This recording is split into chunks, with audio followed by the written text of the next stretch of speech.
मित्रांनो तुम्हाला एक गंमत दावतो बघा। तर आमच्या रानात वसते त्यामुळे तो कोंबडे जास्त आहेत आमच्यात पाळती ती तुम्हाला। ए इथं कशाला बसलाय तुम्ही?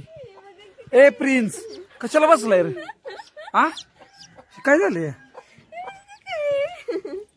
प्रिन्स? काय रे नव इथं कुठलं कोंबडी आली ग? सर बर बघू।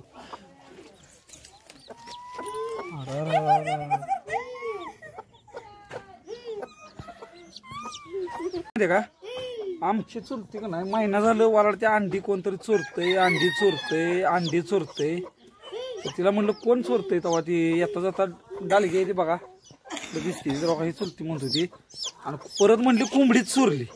जी अंडी घालत होती ती कोंबडी बी चोरली आमची। तर काय झालं माहितीये का कोंबडीनं इथं या अडचणीत बसून बसून अंडी घालून तिनं किती काढली पिल्लं? बरोबर 10 पिल्लं काढली तिची तिनं। तर तिला त्या घरातल्या डालग्यात काही कम्फर्टेबल वाटलं नाही का काय झालं प्रॉब्लेम तिचं तिलाच माहिती। त्यामुळे तो प्रिन्स किती खुश आहे तिनं इथं बरोबर 10 पिल्लं काढली। तर हो का अडचणीत बसून नाही तर अशी 10 पिल्लं काढली ती या कोंबडीनं। मग बघा मित्रांनो कसं आहे कोंबडीच एवढ्या अडचणीत आणि तिने किती रक्षण केलं असेल मांजरापासून कुत्र्यांच्यापासून अंडे राखून त्या अडचणीत तिने पिल्लं काढली ती 10 पिल्लं आहेत। कसं रक्षण केलं असेल बघा तिने तिच्या पिल्लांचं। कोंबडीची पिल्लं आमची आहे चुलते यांची पिल्लं आहे ती कोंबडी आहे। तर बघा पिल्लं किती अगदी कशी दिसते ती बघा। तर कशी काय पिल्लं इथं तिने घातली तुला माहित नव्हतं? मग तुला कसं कळलं? पुन्हा बघितली 2-3 दिवसांना। तुला कसं कळलं इथं गाठली ती? तू म्हणलीस कोंबडी गेली म्हणजे 2-3 दिवसानं मी बघितलं तर ती बाहेर आलेली दिसाली। तुला इथनं बाहेर आलेली दिसली तुला अडचणीत नाही? हो आणि पुन्हा कुठं गेली ती दिसलीच नाही। पुन्हा मी वाकून बघितलं तर तिथं बसली होती। हा मग म्हणलं बस नका बसली तर अंडी घातली म्हणलं तिथंच पिल्लं काढणार। तुला माहित झालं होतं? माहित झालं होतं। तर इकडं आली ती बघा म्हणजे तिला काय लागली नाही काय नाही सोडली नाही म्हणजे त्याच ठिकाणी तिनं पिल्लं काढली काही लक्ष नाही काय नाही। तर किती हेनं काढले बघा इथे पिल्लं ते।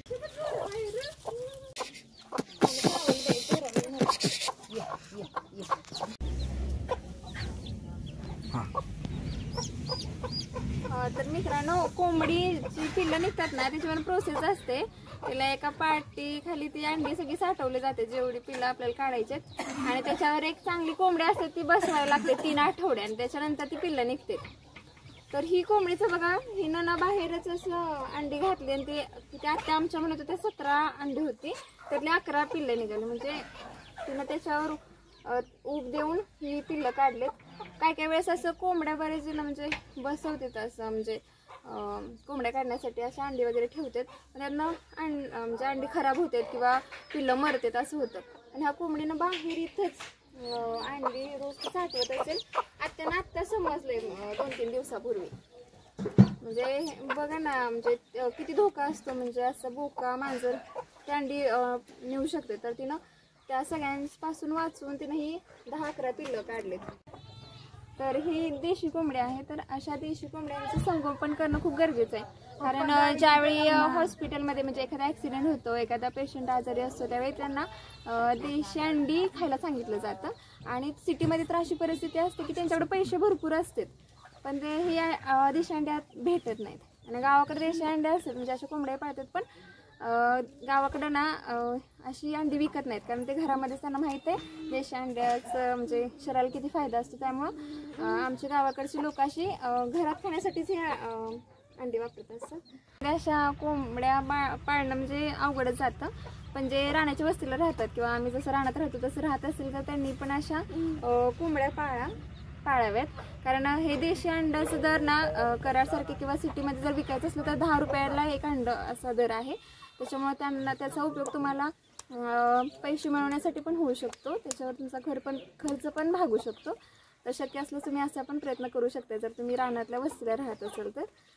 ज्या शेतकऱ्यांनी शक्य आहे त्यांनी नक्कीच शक्य असेल त्यांनी कोंबड्या पाळाव्यात कारण ह्याचं संगोपन होणं काळाची गरज आहे। कारण ज्यावेळेला आपण हॉस्पिटलमध्ये एखादा पेशंट असतो किंवा ॲक्सिडेंट होती ती लागलेला असतं मार लागलेला असतो एखादी जखम असते त्यावेळेला डॉक्टर मग काय सांगते की देशी अंडी खावा, पण देशी अंडी दवाखान्यात आपण इतका खर्च करतो, पण देशी इतकं पैसे असून सुद्धा देशी अंडी मिळत नाहीत. तर ज्या त्या शेतकऱ्यांनी ज्यांना शक्य आहे त्यांनी नक्की याचं संगोपन केलं पाहिजे.